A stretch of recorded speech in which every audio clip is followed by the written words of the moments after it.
नमस्कार, मैं हूँ आपके साथ मयंक। देखिए इस वक्त सोशल मीडिया पे एक बयान की बहुत ज़्यादा चर्चा हो रही है, वो है अमेरिका के राष्ट्रपति डोनाल्ड ट्रंप का बयान। इसमें उन्होंने वो ये कहते दिखाई दे रहे हैं इस बयान में उन्होंने कहा है कि इज़राइल और ईरान के बीच युद्ध हुआ, उसमें ईरान ने इजराइल को ज़बरदस्त नुकसान पहुंचाया, इजराइल की मिसाइल इमारतें ध्वस्त हो गई हैं। इस तरह का बयान उन्होंने दिया और ख़ासकर आखिरी दिनों में, युद्ध जो 12 दिन का था, उसके आखिरी दिनों में जो ईरान की बैलिस्टिक मिसाइल्स थी, उससे कई शहरों की इमारतें जो हैं वो पूरी तरह से तबाह हो गई हैं। ऐसा कहते हम डोनाल्ड ट्रंप को देख रहे हैं उस बयान में, जो कि सोशल मीडिया में चर्चा का मुद्दा बना हुआ है। जिसके बाद बहुत सारे एक्सपर्ट ये कह रहे हैं कि डोनाल्ड ट्रंप ने एक प्रकार से ये उनका एक कबूलनामा हो गया। उन्होंने ये बात स्वीकार की है कि भाई ईरान की जो बैलिस्टिक मिसाइल्स हैं, इससे इजराइल को ज़बरदस्त नुकसान हुआ है और इजराइल पर बड़ा हमला हुआ है। ये देखिए, ये एक ऐसी बात है जो अक्सर हम देखते हैं कि इजराइल की तरफ से कभी ऐसा बात सामने नहीं आ पाती कि वहाँ पे कितना नुकसान हुआ है, तस्वीरें नहीं आती हैं। लेकिन इस बार जो है वो पूरी दुनिया ने देखी, तस्वीरें जो हैं इजराइल से बाहर आई, एक के बाद एक शहरों पर बैलिस्टिक मिसाइल गिरते रहीं, फतेहवंद से, गदर मिसाइल से जिस तरह का नुकसान हुआ इजराइल को, सेजिल से, उसके बाद जो तस्वीरें सामने थी वो पूरी दुनिया ने देखी। और अब आखिरकार डोनाल्ड ट्रंप ने भी जो है ये बात को माना है कि इजराइल की मिसाइलों से जो है वो इजराइल के शहरों में इमारतों को बहुत बड़ा नुकसान हुआ है और शायद इजराइल ने ऐसा पहले कभी नहीं देखा था। इसके साथ उनका एक बयान और भी बड़ा चर्चा का मुद्दा बनाया हुआ है। उन्होंने कहा है कि it was the United States of America that saved Israel and now it is going to be the United States of America that saves Bibi Netanyahu. देखिए, उन्होंने दो बात और कही। पहली बात वो ये कह रहे हैं कि it was United States of America that saved Israel. उनका ये कहना है कि इजराइल को अमेरिका ने बचाया, वरना इजराइल जो है मुश्किल में पड़ गया था। अब यहाँ पे देखिए, एक्सपर्ट्स जो एनालिसिस करते हैं बयानों का, इस बयान का क्या ये मतलब निकाला जा रहा है, कई एक्सपर्ट्स ये बता रहे हैं कि ट्रंप ये कह रहे हैं कि अगर अमेरिका बचाव के लिए नहीं ना आए बीच में, तो ईरान जो है वो इजराइल को तबाह कर देगा।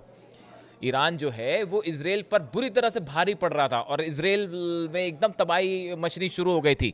वो तो अमेरिका उसके साथ खड़ा हुआ था, इसलिए इजराइल जो है वो मुकाबला कर पाया ईरान का। तो एक प्रकार से देखें तो ट्रंप ये कह रहे हैं कि भाई बिना अमेरिकी समर्थन के जो है, सपोर्ट के, इजराइल जो है वो ईरान के सामने टिक नहीं पाएगा। इस तरह की एनालिसिस कुछ एक्सपर्ट इसका कर रहे हैं। दूसरी एक बड़ी बात वो ये कह रहे हैं कि अब अमेरिका जो है वही नेतन्याहू को भी बचाएगा। ये कैसे बचाएगा उसकी चर्चा मैं करता हूं, लेकिन पहले ये जो बात हमले वाली है, देखिए जो अल उदैद एयरबेस है जिस पे ईरान ने मिसाइल्स दागी थी, बताया जा रहा है कि 14 मिसाइल्स दागी गई, जिसके जवाब में पहले ये कहा गया कि भाई मिसाइल्स जो हैं अल उदैद एयरबेस पर नहीं गिरी हैं, कोई नुकसान नहीं हुआ और मिसाइल्स को हवा में कतर ने जो है वो डिस्ट्रॉय कर दिया। इस तरह की बात ट्रंप की तरफ से भी सामने आई थी।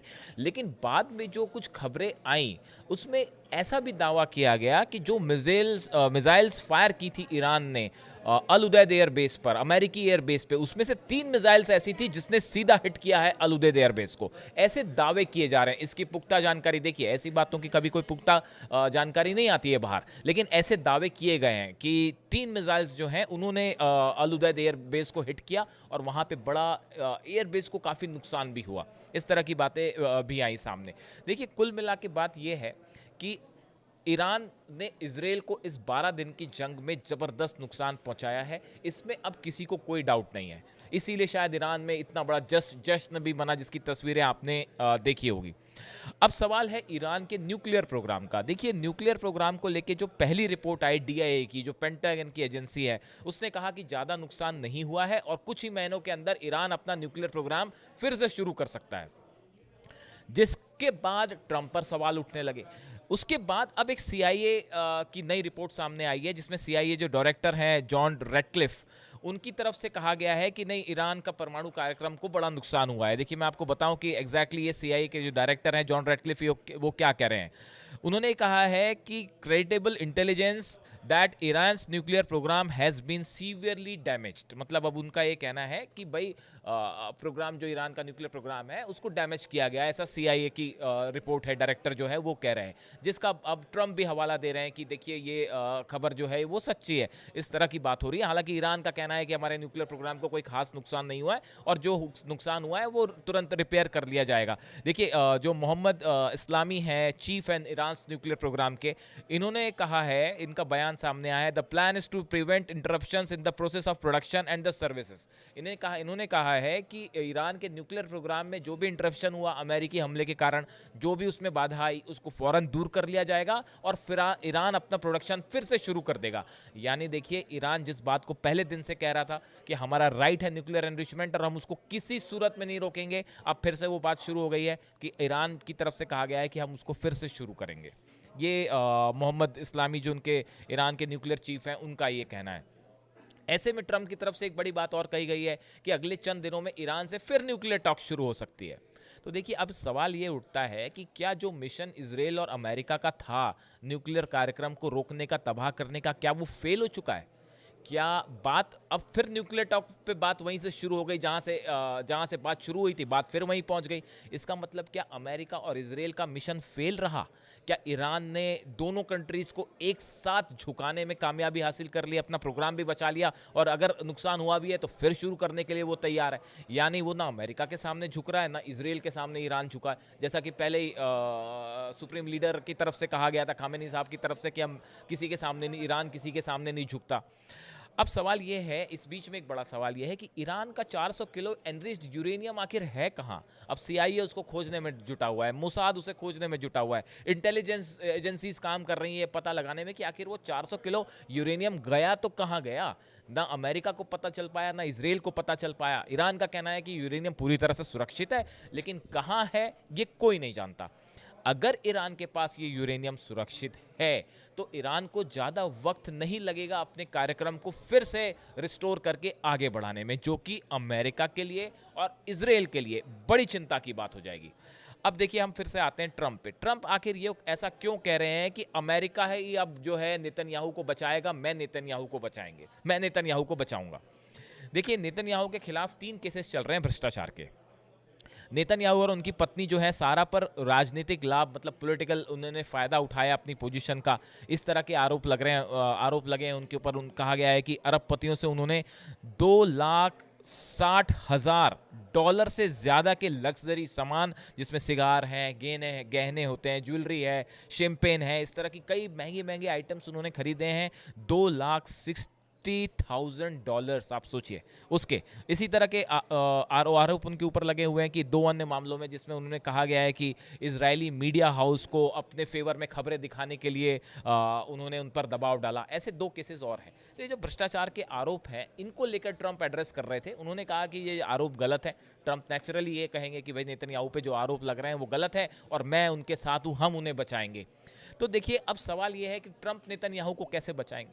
एक तरफ तो ट्रंप ये भी कह रहे हैं, ट्रंप के बयानों को अगर आप समझे, एक तरफ वो ये भी कह रहे हैं कि इजराइल, हमारे बिना इजराइल जो है जंग हार जाता, इजराइल को बड़ा नुकसान हुआ है। अभी आपने 2 दिन पहले उनका बयान सुना था कि उन्होंने इजराइल के लिए एफ वर्ड का यूज़ किया।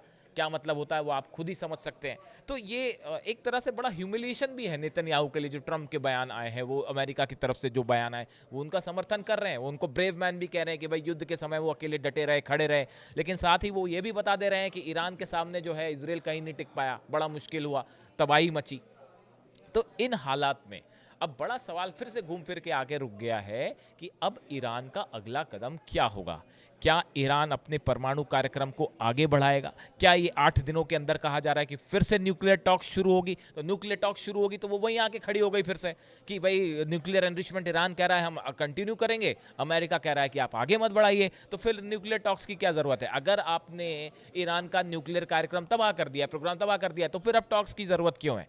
ये बड़े सवाल हैं जिन्हें एक्सपर्ट से मान के चल रहे हैं कि ईरान के साथ अमेरिका के रिलेशंस अब आगे कैसे होंगे, उसमें इजराइल की क्या भूमिका होगी, इजराइल की तरफ से क्या दबाव होगा, यूरोपियन कंट्रीज इस बारे में क्या सोचती हैं, और सबसे बड़ी बात रूस और चाइना, इनका अब क्या रुख होता है इस पूरे मैटर को लेके। क्योंकि देखिए, एक बात तो तय है, ईरान अब अमेरिका पे विश्वास नहीं करेगा। जिस तरह से हमले हुए हैं, पहले तो चलिए फिर भी टॉक्स हो रही थी, थोड़ी बहुत विश्वास की बात थी, लेकिन अब जिस तरह से अमेरिका ने हमले किए हैं, तो ईरान अब अमेरिका पे कतई विश्वास करके नहीं चलेगा। इन हालात में ये भी कहा जा रहा है कि हो सकता है ईरान जल्दी ही न्यूक्लियर टेस्ट करने की दिशा में आगे बढ़ जाए, और आप देखें कि ईरान ने न्यूक्लियर टेस्ट कर लिया है। क्योंकि ये एक बड़ा डिटरेंट होता है, आपके पास न्यूक्लियर बम आ जाएगा तो वो एक डिटरेंट होगा ना, अमेरिका फिर रिजीम चेंज करने की कोशिश करेगा और ना ही हमले संभव हो पाएंगे। ऐसे हालात में अब इस पूरे मामले में क्या डेवलपमेंट होता है, ये हम आप तक लाते रहेंगे। Thank you so much.